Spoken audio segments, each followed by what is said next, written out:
mau jalan-jalan, mau keluar rumah, buka mata, buka telinga. Karena semua ilmu itu adanya di jalan, adanya di luar. Waktu pertama kali saya buat biola bambu dari mana? Itu pas melihat, oh itu bambu. Lebih mahal daripada emas. Jadi bambu adalah emas hijau.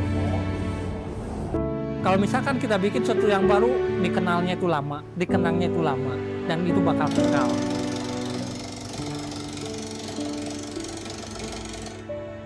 Nama Adang Muhyiddin, jadi kuliah S1 dulu di Teknik Metalurgi di Universitas Jenderal Ahmad Yani. Tahun 98 lulus, kemudian tahun 99 lanjut ke Jerman. S2 saya di Fachhochschule Südwestfalen, Iserlohn, Jerman, ngambil Corrosion Schutz Technik atau teknik perlindungan korosi. Tahun 99 akhir saya berangkat ke Jerman, memperdalam metalurgi ke teknik perlindungan korosi. Nah dari sana saya kan sudah lulus, kemudian kerja dulu 3 tahun, pulang ke Indonesia tahun 2004, kemudian tahun 2005 bikin perusahaan. Karena kan saya nggak suka lah kerja ke orang lain, jadi pengen usaha atau berwira swasta, akhirnya bikin usaha. Waktu itu saya bikin kontraktor. Kemudian karena laki keberuntungan, dalam waktu 1 tahun meledak gitu. Kemudian saya bikin lagi ke usaha bengkel, kemudian meledak lagi, langsung lagi ke all operator. Jadi yang pertama di Bandung yang bikin all operator itu saya, namanya Global Chip Electric tahun 2025. Tapi mungkin karena manajemennya jelek, kemudian karena ya fisik juga, soalnya tempatnya pun beda-beda, ada yang di Bandung, kemudian ada di kota Cimahi dan di Kabupaten Bandung Barat. Jadi dalam 1 hari keliling, dan ada saatnya saya kecapean, akhirnya terbengkalailah salah satu usaha itu. Tahun 2009 Global Chip Electric bangkrut. Itu saya tuh waktu itu sampai harus mengganti kerugian 4,5 M. Itu di tahun 2009. Dari situlah untuk menutupi itu semuanya ditutup. Jadi semua aset-asetnya kita jual, termasuk yang kontraktor ditutup, bengkel pun ditutup untuk menutupi kerugian di Global Chip Electric. Ya dari situ semuanya habis. Jadi saya waktu itu sampai hutang ke bank itu sampai sekitar sisanya di 1 M. Penutupan untuk membayar hutang itu sampai 1 M. Dan pada saat itu ya debt collector datang ke rumah. Ya mungkin jangan ditiru sama orang lain, sampai pengen bunuh diri lah. Pengen bunuh diri karena debt collector datang ke rumah. Akhirnya saya tuh selalu malas untuk pulang ke rumah. Kenapa pulang ke rumah malas? Dengar azan subuh itu takut. Kenapa? Karena siang selalu datang debt collector. Makanya selalu malam-malam itu saya tidur di luar, begadang, karena pikiran saya siang saya harus tidur. Tidurnya pun di mana? Kenapa ke bambu? Tahun 2011, 30 April saya tidur, waktu itu diam di masjid, salah satu masjidnya itu di alun-alun kota Cimahi. Saya melihat bambu. Dari saya melihat bambu karena saya tidak punya uang, tidak punya apa-apa, melihat bambu. Nah dari situ, bambu di Indonesia banyak, kenapa nggak dimanfaatkan? Beberapa minggu kemudian saya melihat di salah satu televisi itu ada orkestra di MS ya, komposernya di MS, yang pertama diliput itu, yang pertama itu di shoot itu biola. Dari situ saya berpikir, kenapa nggak bambu dijadikan biola? Saya cari shoot di Google, ternyata biola bambu belum ada di mana-mana di dunia.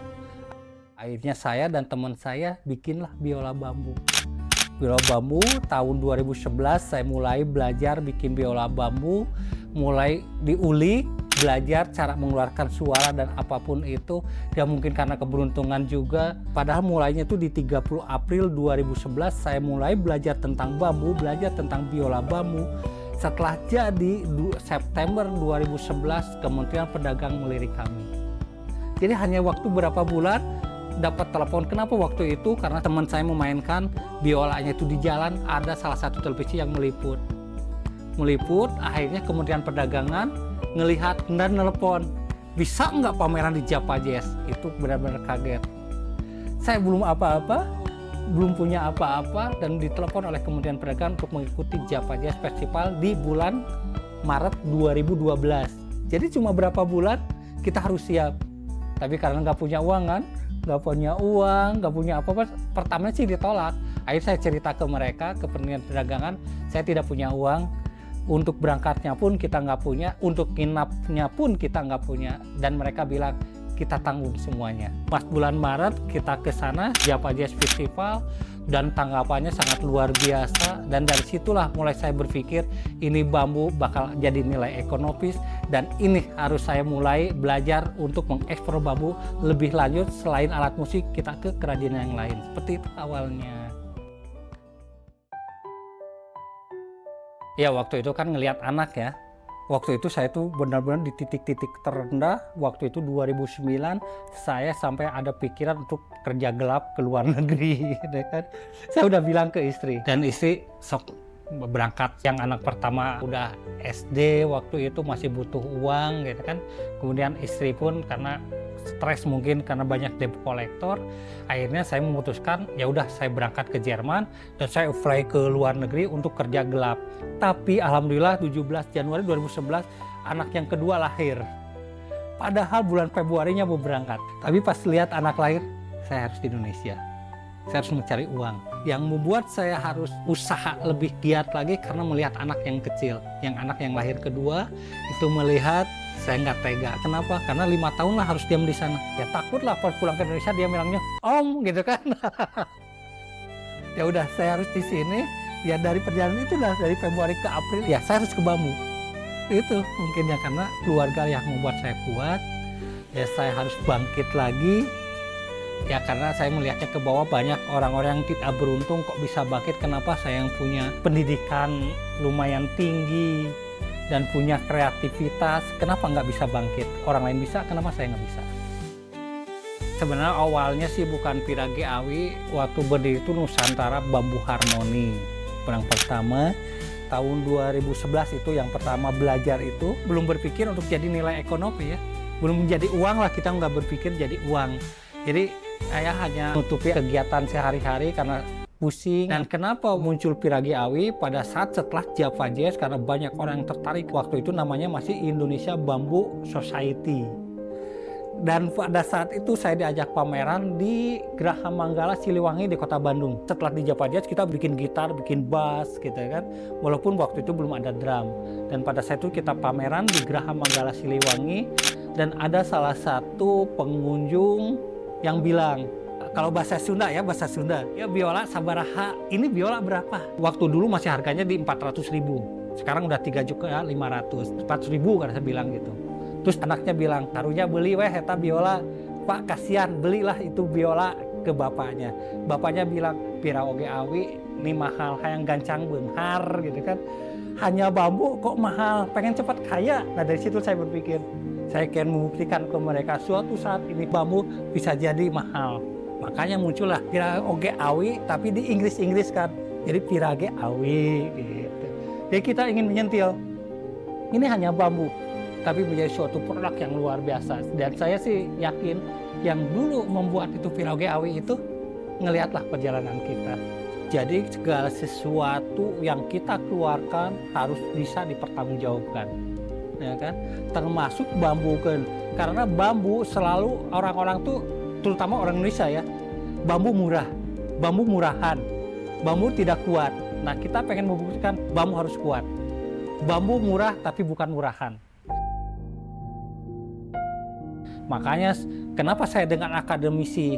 Karena di kampus lah gudangnya ilmu. Dan pada saat itu saya membedah Pirage Awi ini bidang apa yang dibutuhkan. Ternyata kan untuk alat musik butuhnya teknik mesin, desain produk, teknik fisika. Kenapa? Karena harus ada kekuatan.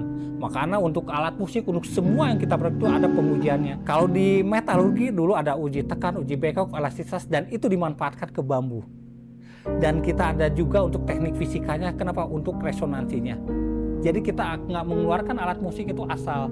Jadi harus ada standarnya. Dan kemudian kita pun karena belajar dari pengalaman dulu, saya kan dulu waktu itu manajemennya hancur. Karena nggak tahu manajemen, saya kerjasama dengan Universitas Kristen Maranatha. Kenapa? Karena kita belajar manajemen di situ.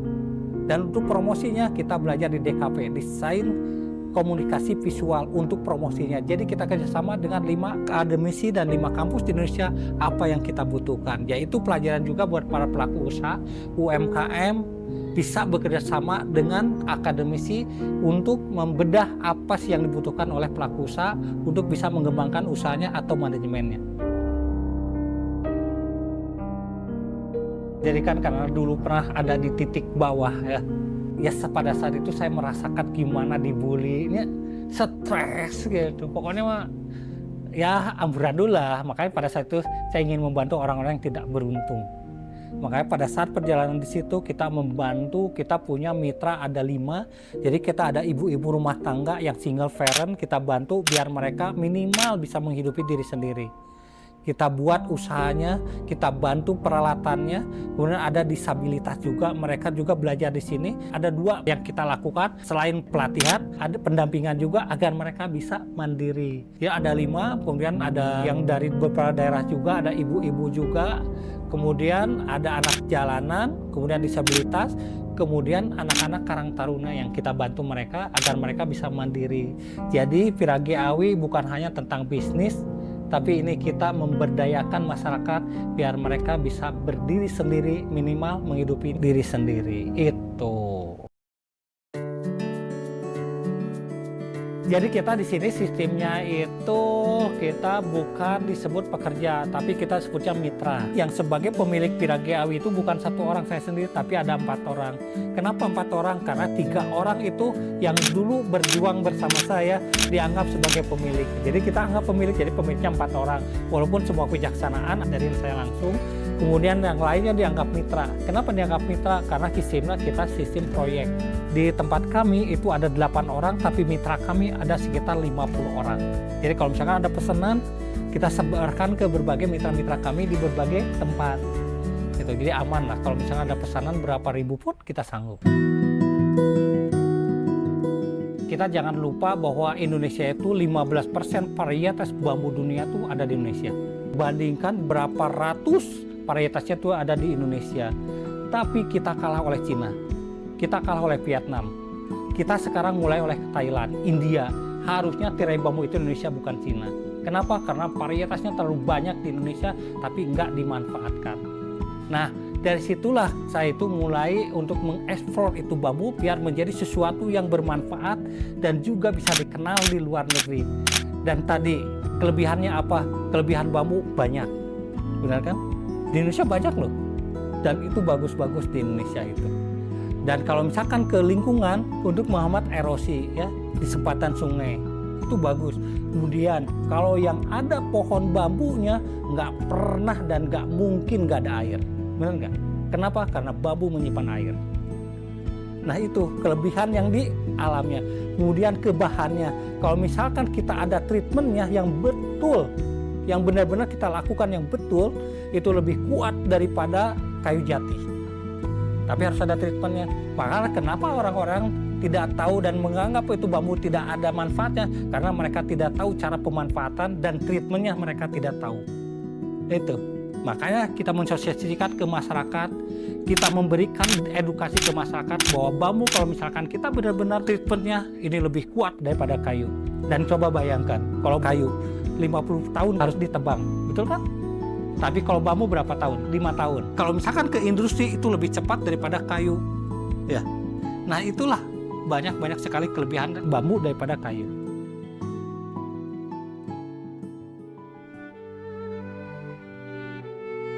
Dulu sih awalnya emang ke alat musik ya.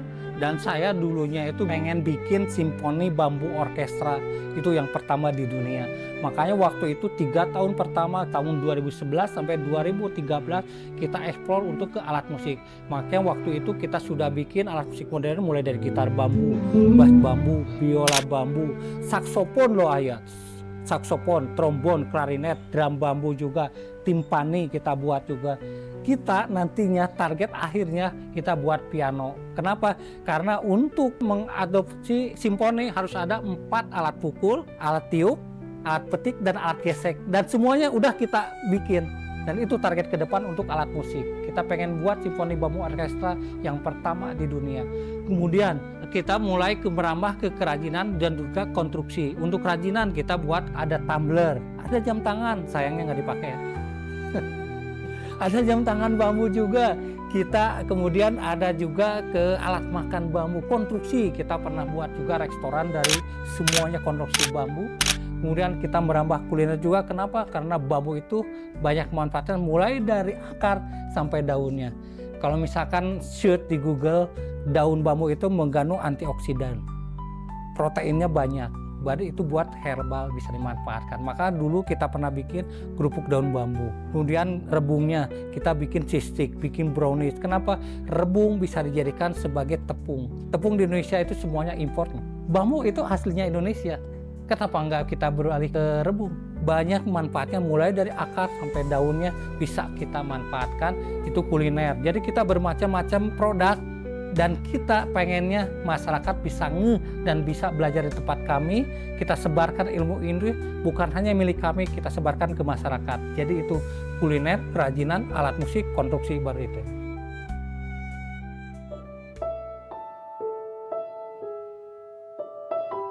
Saya pun sampai sekarang masih kok bisa seperti ini ya?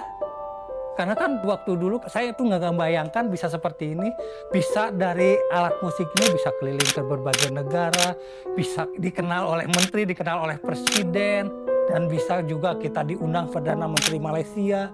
Itu dari alat musik. Ya itu sangat-sangat berkesan buat saya, dan waktu itu yang pertama kali juga waktu saya nggak punya apa-apa, sekarang punya tempat yang enak, bisa ditempati, bisa berkegiatan bareng-bareng sama teman-teman juga di sini. Yaitu mulainya dari alat musik.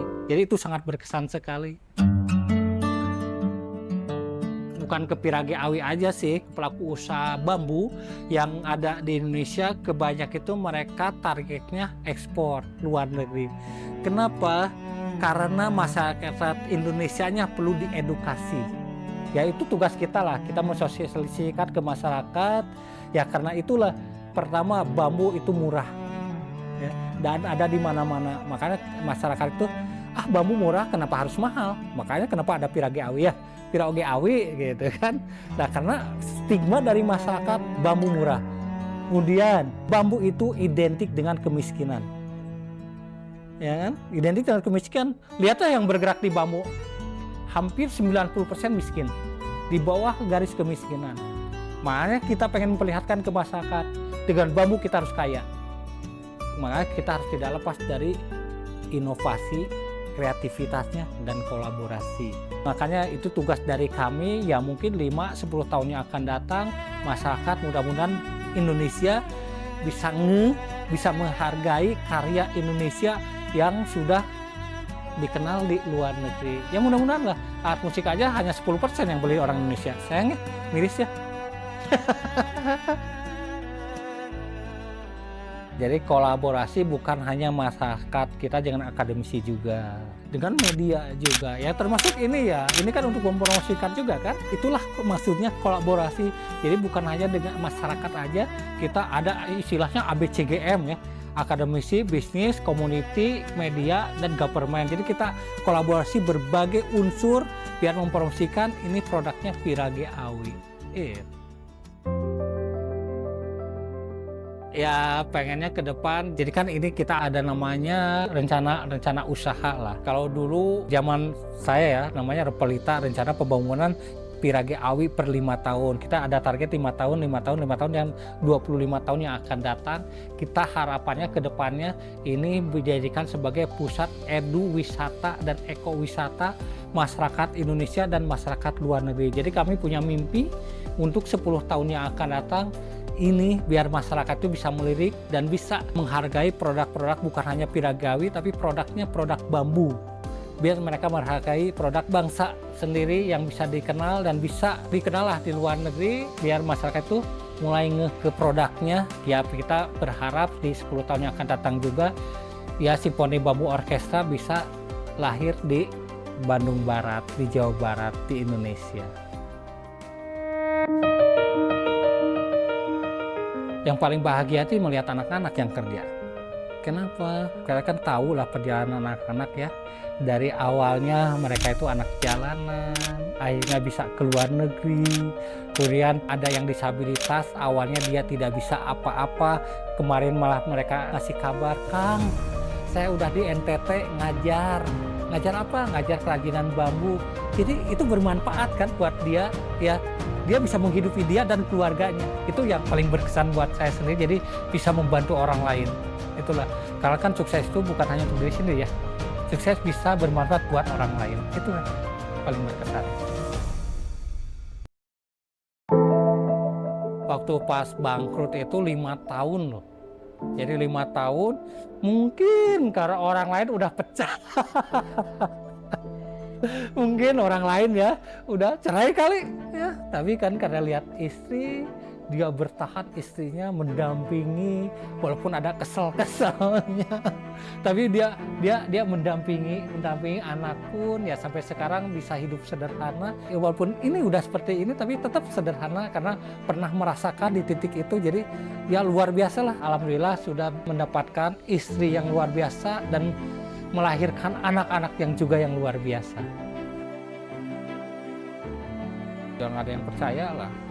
Siapa yang mau percaya? Ya, bambu bukan hanya masyarakat Indonesia, keluarga aja nggak percaya mau ke bambu, karena kan lihat background pendidikan ya. S2 Jerman pasti sih ke bambu.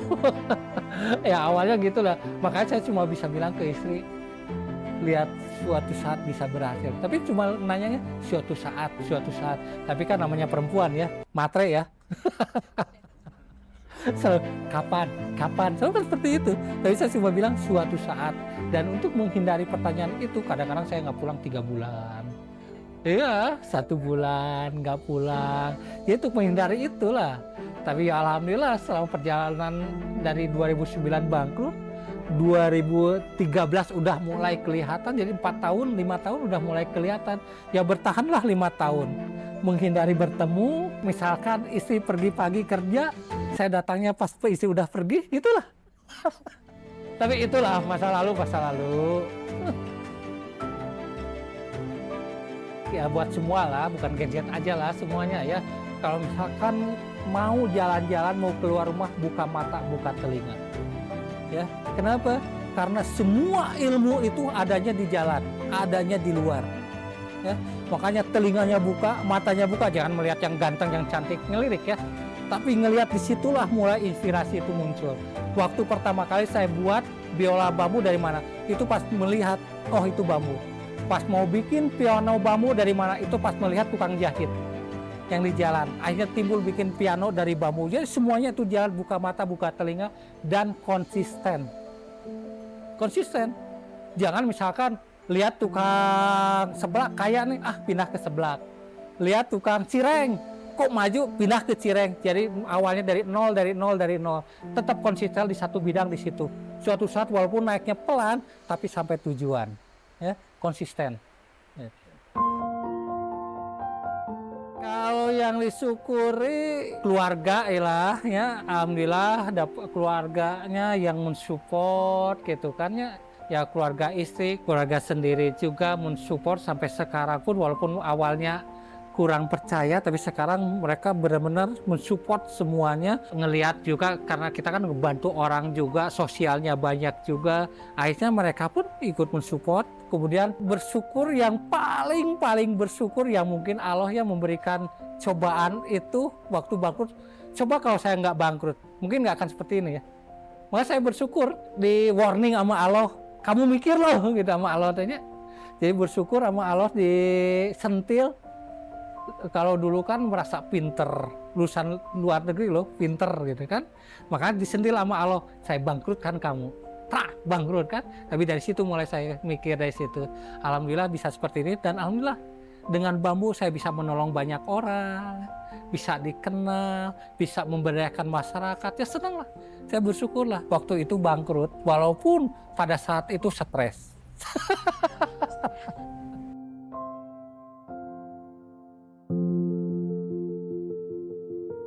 Ya hidup hanya sandiwara, ya jangan dibikin stres. Kalau misalkan mudah, kenapa harus dibuat susah? Ya, contoh Waktu itu saya selalu kalau misalkan saya sharing dengan pelaku usaha, kalau mau jadi narasumber harus ada sertifikat. Saya buktikan tanpa sertifikat kita bisa.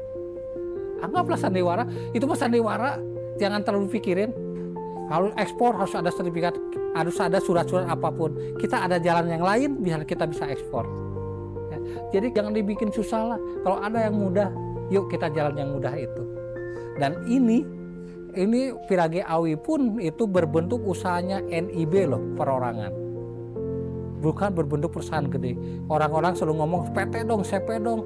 Kita nggak mau macam-macam lah. Kita emang niatnya sosial, walaupun ada unsur bisnisnya, kita ada sosialnya juga. Ya, jadi anggaplah kita kalau misalkan mau sesuatu itu, ya jangan dibuat susah, stres, nggak bisa. Makanya di sini yang belajar di Virage Awi nggak boleh bilang nggak bisa. Yuk coba, dan pasti bisa. Orang lain bisa, masa kita nggak bisa?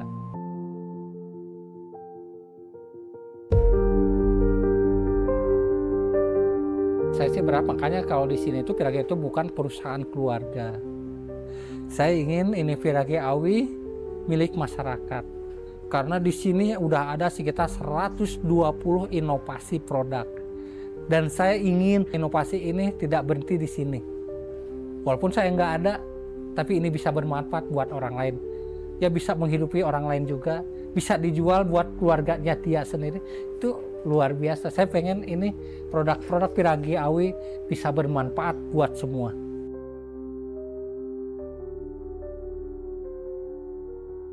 Bambu emas hijau. Kenapa emas hijau? Karena lebih mahal daripada emas yang kuning. Ya, itu gitar berapa harganya? Dengan modal cuma berapa juta, harga gitar yang ini bisa sampai 13 juta, lebih mahal daripada emas. Ya. Jadi bambu adalah emas hijau.